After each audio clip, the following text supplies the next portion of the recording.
ఈరోజు లోక సంస్థ హ్యూమన్ రైట్స్ చైర్మన్ గారి ఆదేశాల మేరకు ఈ క్యాండిల్ ర్యాలీ చేస్తున్నాం. కాజీపేటలో ఈరోజు అమానుషంగా ఒక 18 ఏళ్ల అమ్మాయిని కిరాతకంగా చంపాడు ఒక 19 ఇయర్స్ బాలుడు. అసలు అందరం ఇక్కడ గ్యాదర్ అయినా కూడా ఈ క్యాండిల్ పట్టుకున్నా కూడా ప్రతి మనసులో కూడా ఎంతో ఆవేదన చెందుతూ ఉన్నాం.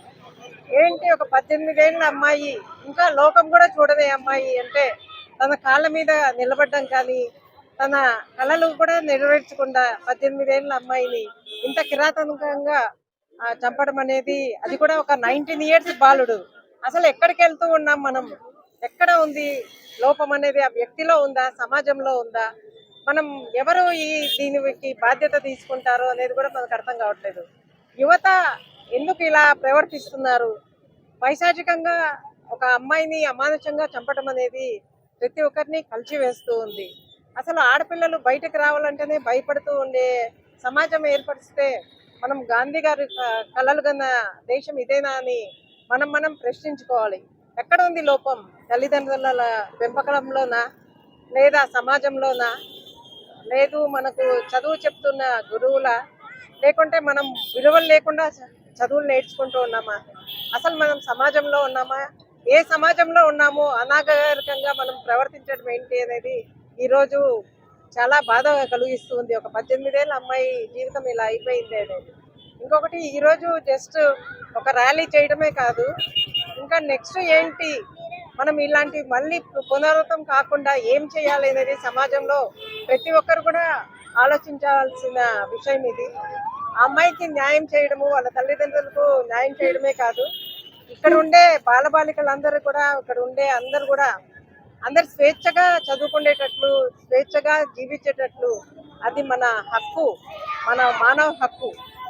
సో సందర్భంగా అందరినీ కోరుకునేది ఏంటి అంటే, మనం ఎక్కడ ఈ లోపం జరుగుతూ ఉంది, యువత ఎందుకు ఇలా మార్గంలో నడుస్తూ ఉన్నారు? సో మనమందరం కూడా బాధ్యతాయుతంగా నెక్స్ట్ ఎవరికి ఇలాంటివి కాకుండా చూడాలనేది అందరినీ సందర్భంగా కోరుకుంటూ ఉన్నాను. చేపట్టడం జరిగింది మా లోక సంస్థ హ్యూమన్ రైట్స్ తరఫున. ఈరోజు జరిగిన ఈ ప్రేమోన్మది ఉదాంతము చాలా బాధాకరము. కీర్తన అనే అమ్మాయి అతని ప్రేమోన్మదికి బలి అయిపోయింది. ఇలాంటివి మళ్ళీ పునరావృతం కాకుండా ఈ యువతలో చైతన్యం తీసుకురావడానికి ఒకే ఉద్దేశంతో మేము ముందుండి పోరాడాలనుకుంటున్నాము. అదేవిధంగా బాధితురాలకు వెంటనే న్యాయం జరగాలి. మన సీఎం సార్ చెప్పినట్లు ఎవరైనా ఆడబిడ్డల జోలికి వస్తే ఆ రాత్రి వాడి కాలరాత్రి అని చెప్పినట్టు వాడికి 18 శిక్ష పడాలని కోరుకుంటున్నాము. వాడి శవము కాలువలోనో, కోనేటిలోనో, చెరువులోనో తేలాలని మనస్ఫూర్తిగా కోరుకుంటున్నాను. ఇలాంటి ప్రేమోన్మాదుల వల్ల చాలామంది అమాయకురాలు బలైపోతున్నారు. తెలిసి తెలియని వయసులో ఇంటరు, డిగ్రీ వాళ్ళ కనీసము మెచ్యూరిటీ ఉండదు. ప్రేమ అనే ఒక ఇన్ఫెక్షన్ వల్ల ఇలా అవుతున్నారు. ఇది తల్లిదండ్రుల తప్పిదమా, లేదా టీచర్ల తప్పిదమా ప్రభుత్వాల తప్పిదమా అనేది అంతుపట్టడం లేదు. ఎన్నో గవర్నమెంట్లు వస్తున్నాయి పోతున్నాయి తప్ప ఇలాంటి అఘాయిత్యాలు మాత్రం ఆగడం లేదు. దీనికి సరైన ఒక పరిష్కార దిశగా ప్రభుత్వం కూడా పనిచేయాలని నేను కోరుకుంటున్నాను. అదేవిధంగా ఇలాంటి మాలాంటి మానవ సంఘాలు ఇలాంటి వాటిని ఖండిస్తూ మోటివేషన్ చేయడానికి కూడా ముందు ఉండాలని ఆశిస్తున్నాను. ఏదేమైనా ఇలా కీర్తనకు న్యాయం జరగాలి. న్యాయం జరిగేంత వరకు మేము పోరాడతాం. లోకా సంస్థ human rights founder and chairman Narasimha గారి ఆదేశాల మేరకు ఈరోజు కాజీపేటలో కీర్తన అనే ఒక విద్యార్థిని అతి దారుణంగా కిరాతంగా వెంకటేష్ అనే యువకుడు గొంతు కోసి చంపాడు.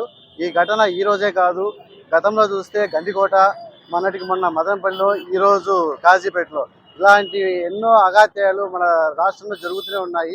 కొన్ని పక్క దేశాలలో అయితే మహిళలపైన ఏదైనా ఇలాంటి అఘాత్యాలు జరిగితే వెంటనే అక్కడ ఉన్న కఠినమైన చట్టాలతో అక్కడ వెంటనే వాళ్ళు శిక్షిస్తారు.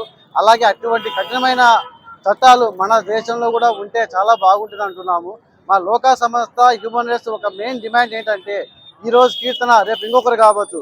ఇలాంటి సంఘటనలు జరిగితే ఎవరైనా చేయాలన్నా కూడా భయపడే విధంగా చట్టమే పరాలు ఎక్కువ తీసుకొని వస్తే ఎవరైనా భయపడతారు. సో కీర్తనకు న్యాయం జరిగేంత వరకు మా లోకా సంస్థ హ్యూమన్ రైట్స్ తరఫున పోరాడుతూనే ఉంటాము. నా పేరు ముబారక్. ఈ మహిళల పట్ల చాలా దుర్మార్గంగా ఇంత చేస్తున్నారు. మొగలు ఏం చేయడానికే లేదు. రాష్ట్ర ప్రభుత్వం కానీ కేంద్ర ప్రభుత్వం కానీ తగిన చర్యలు తీసుకుని కఠినంగా శిక్షించాలని నిందితులని కోరుకుంటున్నాము.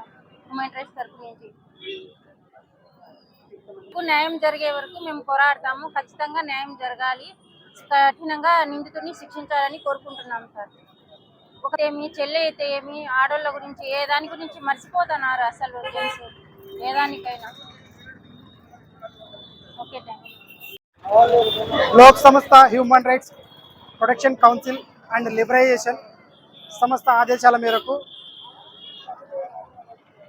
నేటి దుర్మార్గమైనటువంటి సంఘటనకు ఎంత బాధ్యత వహిస్తుందో ఈ దేశం పట్ల అమానుషమైనటువంటి ఆడపిల్లల జీవితాలపై కాలరాసేటువంటి దుర్మార్గమైనటువంటి ఆలోచనలు నేటి యొక్క యువతకు అవగాహన లేకపోవడం వల్ల, చట్టాల మీద అవేర్నెస్ లేకపోవడం వల్ల ఈ సంస్థలో ఒక లీగల్ అడ్వైజర్గా, ఈ రాయలసీమ లీగల్ అడ్వైజర్గా నేను చెప్పదలుచుకుంది ఏంటంటే ప్రతి విద్యార్థి దశలోనే చట్టాలపైన అవగాహన కల్పిస్తూ ఈ దేశాన్ని సన్మార్గంలో నడిపించాలంటే చట్టాల యొక్క భద్రత, చట్టాలపైన అవగాహన ప్రతి విద్యార్థులకు అవగాహన కల్పించడం వల్లే అది సాధ్యమవుతుందని చెప్పేసి ఒక న్యాయవాదిగా చెప్పగలుగుతున్నాను.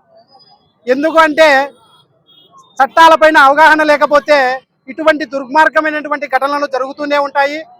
చట్టాలలో ఉన్నటువంటి లొసుగులు ఏవైతే ఉన్నాయో వాటిని పూర్తిగా నిర్బంధించి ఈ యొక్క చట్టాలపైన దృఢమైనటువంటి సంకల్పంతో ఈ దేశం చాలా గర్వపడే విధంగా తీర్చిదిద్దాలని చట్టాలను మరొకసారి పునరావృతం చేసుకుంటూ ప్రతి ఒక్క విద్యార్థులకు అవగాహన కల్పించాలని బాధ్యతతో ప్రతి చిన్న వయసులోనే ఈ చట్టాలను అవగాహన పూర్తిగా కల్పించాలని మనసారా కోరుకుంటూ సెలవు తీసుకుంటున్నాను.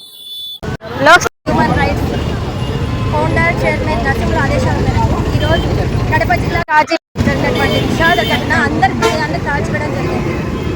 మరి అంటే ఇప్పుడున్న పరిస్థితి ఎట్లా పోతుంది? సమాజం ఒక 18 ఏళ్ళ అమ్మాయిని ఒక 20 సంవత్సరాల అబ్బాయి గొంతు కోసాడంటే అసలు వాళ్ళు ఇప్పుడున్న పరిస్థితిలో అమ్మా నాన్నలు ఎలా పెంచుతున్నారు? ఇప్పుడున్న గవర్నమెంట్ ఏం చట్టం తీసుకోవచ్చు? పక్క దేశాలతో పోలిస్తే మన దేశం శిక్షలో కానీ కఠినతలో ఇంకా కొంచెం మెరుగుపరచాలని అనుకుంటున్నాము. ఇంకా మహిళలపై జరిగేటువంటి దాడులు ఇకనైనా జరగకుండా చూసుకోవాలని ప్రభుత్వాన్ని కోరుకుంటున్నాము. మా ఆడపిల్లలని పెంచాలన్నా కనాలన్నా బయటికి కూరగాయలు పంపించాలన్నా భయపడే పరిస్థితికి వచ్చింది. ఇళ్లలోనే సేఫ్టీ లేకపోతే ఇంకా బయట ఏం సేఫ్టీ ఉంటుంది? కాబట్టి ప్రభుత్వం కొంచెం మంచి నిర్ణయాలు తీసుకొని ఇకపైన మహిళలపై జరిగే దాడులు ఆపాలని తగ్గించాలని కోరుకుంటున్నాం.